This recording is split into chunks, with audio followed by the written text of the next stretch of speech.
La vie vous a abandonné, rien ne vous marche, vous échouez presque à tout. Vous vous sentez écrasé sous le poids des forces ténébreuses, de l'isolement, de la solitude et des soucis quotidiens. Vous n'avez pas la paix et la tranquillité.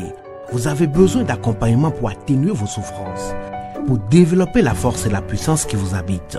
Suivez tous les matins Maître Maoulian Justin Dongbaoundé, grand initié aux lois et secrets de la vie. Avec Maître Maoulian Justin Dongbaoundé, vous allez abandonner vos solutions individualistes, source de vos malheurs et de vos errements. Vous allez découvrir la pensée métaphysique, seul gage de notre sortie collective du gouffre. Vous allez retrouver le chemin du mieux-être et de la joie de vivre. Message du Maître, un espace commun aux bâtisseurs d'une vie heureuse sur la terre. Mesdames et messieurs, hommes et femmes qui peuplent la terre, mes frères et mes sœurs, bâtisseurs de tous horizons, en vos différents grades, degrés et qualités. Je voudrais prendre ici la parole pour exprimer à chacun et à tous ma profonde et sincère reconnaissance pour vos soutiens de tous les instants. Dans mon message de ce jour, nous allons découvrir davantage Joseph, l'historien, en mettant l'accent sur la conservation et la transmission de son œuvre. La conservation et la transmission de toute l'œuvre de Flavius Joseph est redevable à la tradition chrétienne qui y a vu le complément indispensable de ses écritures saintes et plus particulièrement du Nouveau Testament. S'il n'avait tenu qu'à la tradition juive, il est probable que son œuvre ne serait jamais parvenue à la postérité. En effet, Joseph n'est cité dans la littérature juive, peut-être à une exception près, qu'à partir du Xe siècle, à une exception près. Au contraire, les chrétiens de ce qui allait devenir la grande église semblent l'avoir tout de suite adopté et les écrivains chrétiens l'ont très tôt utilisé et cité comme en témoigne Origène. Origène qui est mort vers l'an 2053. Comme en témoigne aussi Eusèbe de Césarée, comme en témoigne aussi Jérôme de Stridon.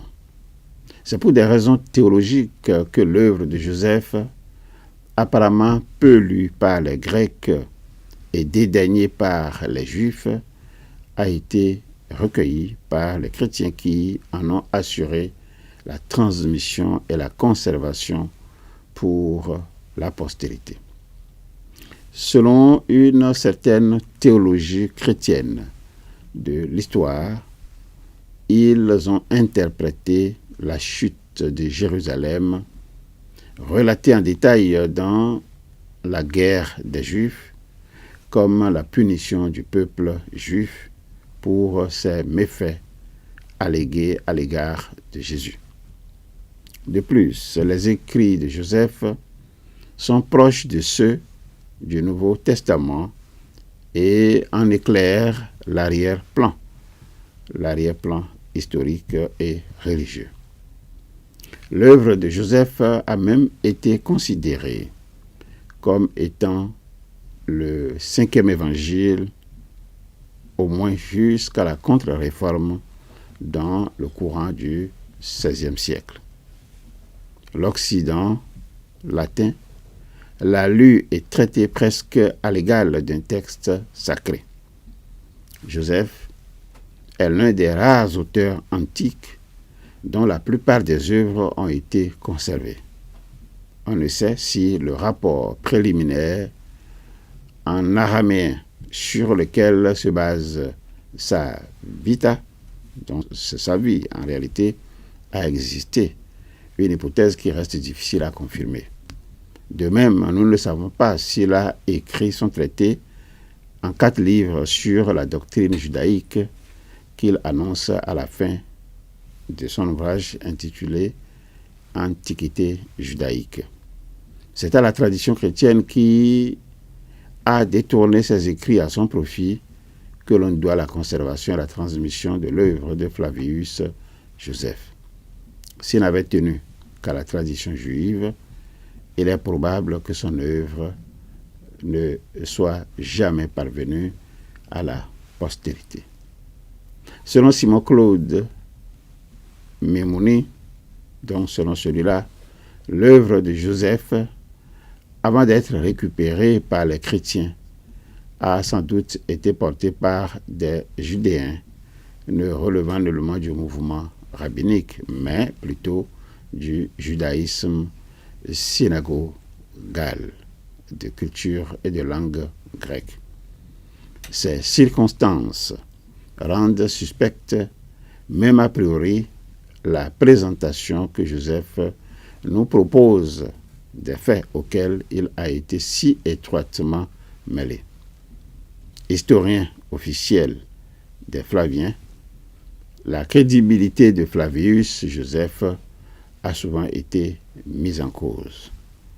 Ses travaux sont souvent considérés comme de la propagande romaine ou considérés comme une apologie de ses propres actions visant à réhabiliter sa réputation. Selon un autre auteur, Marcel Simon, son récit abonde en contradictions, en ambiguïté, voire dans la mesure où nous sommes en mesure de l'établir, voire en erreur. Publié avec l'imprimatur et sur l'ordre de Titus, La guerre des Juifs est un écrit de propagande officielle qui magnifie, sans le moindre mot de critique, cet ouvrage qui magnifie la puissance romaine et anime une aversion foncière pour le nationalisme exaspéré des zélotes, rendus responsables de la défaite des Juifs et de la destruction du temple de Jérusalem. Après les morts de Dominicien en l'an 96 et d'Agrippa II, Juste de Tibériade a publié un livre qui visiblement contestait fortement les affirmations de Joseph sur bien des points. Toutefois, ce livre semble avoir presque immédiatement disparu et les attaques de Joseph à son encontre ont probablement contribué à cette disparition. Son autobiographie, je parle ici de Joseph Flavius, son autobiographie est d'ailleurs écrite pour répliquer aux contestations de Juste de Tibériade, et d'après Eusèbe de Césarée, Joseph y écrit d'ailleurs, et ça je cite, « L'empereur Titus a jugé que la mémoire de ces faits ne devait être transmise aux hommes que par ces seuls récits. » Fin de citation. Ce qui explique probablement la disparition de ceux de Juste. Analysant précisément ce que écrit Joseph dans son autobiographie, Shai Cohen constate qu'il se permet d'ignorer ce que disait Justus au sujet des sièges de Jotapata et de Jérusalem. C'est des noms auxquels vous n'êtes pas habitués. Parce que les principales charges étaient ailleurs et concernaient d'autres événements. Lesquels événements se sont produits après son arrivée en Galilée. Selon Marcel Simon, il est d'autant plus difficile, je dis bien, il est d'autant plus difficile de formuler un jugement équitable sur Joseph que tout ce que nous savons de lui vient de sa propre plume. Aux origines du christianisme, est-ce qu'il y avait une œuvre singulière qui a fait date? C'est une question à laquelle nous allons apporter la réponse dans les prochains messages. Mais en attendant, que me reste-t-il à vous demander? Je vous demande de continuer à vous familiariser avec cette invocation simple. Invocation que je vous propose à répéter chaque matin, 5 heures de préférence et à intervalles réguliers de 2 heures jusqu'à 21 heures. Acceptez de répéter avec moi cette invocation. Au commencement était la pensée. Au commencement était la pensée. La pensée se manifesta sous la forme d'idées. La pensée se manifesta sous la forme d'idées. L'idée prend corps dans notre conscience et se traduit par la parole, le geste ou l'écriture. L'idée prend corps dans notre conscience et se traduit par la parole, le geste ou l'écriture. Cette parole projetée sur la matière devient notre action. Cette parole projetée sur la matière devient notre action. Je suis donc pensée, parole et action. Je suis donc pensée, parole et action.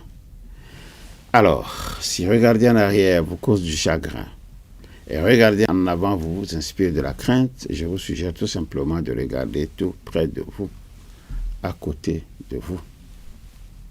J'y suis. Je, c'est Lisep. Lisep pour vous accompagner dans vos désirs respectifs d'apprendre à capitaliser ce qui vous permet de vous éloigner des systèmes d'endoctrinement et de falsification de la vérité. L'ISEP pour vous accompagner dans vos désirs respectifs d'apprendre à assurer, à travers vos comités de défense de la vie, apprendre à assurer la promotion de la pensée métaphysique qui, aujourd'hui, reste la seule alternative crédible pour fonder, comme nous l'a dit le pape Jean-Paul II, le concept de la dignité humaine et donc, et moi j'ajoute, bâtir une vie heureuse sur la terre, ensemble, pour gagner le pari des connaissances vraies, des connaissances justes, des connaissances libératrices. Au revoir. À bientôt. La vie vous a abandonné, rien ne vous marche, vous échouez presque à tout. Vous vous sentez écrasé sous le poids des forces ténébreuses, de l'isolement, de la solitude et des soucis quotidiens. Vous n'avez pas la paix et la tranquillité. Vous avez besoin d'accompagnement pour atténuer vos souffrances, pour développer la force et la puissance qui vous habitent. Suivez tous les matins Maître Maoulian Justin Dongbaoundé, grand initié aux lois et secrets de la vie. Avec Maître Maoulian Justin Dongbaoundé, vous allez abandonner vos solutions individualistes, source de vos malheurs et de vos errements. Vous allez découvrir la pensée métaphysique, seul gage de notre sortie collective du gouffre. Vous allez retrouver le chemin du mieux-être et de la joie de vivre. Message du Maître, un espace commun aux bâtisseurs d'une vie heureuse sur la terre.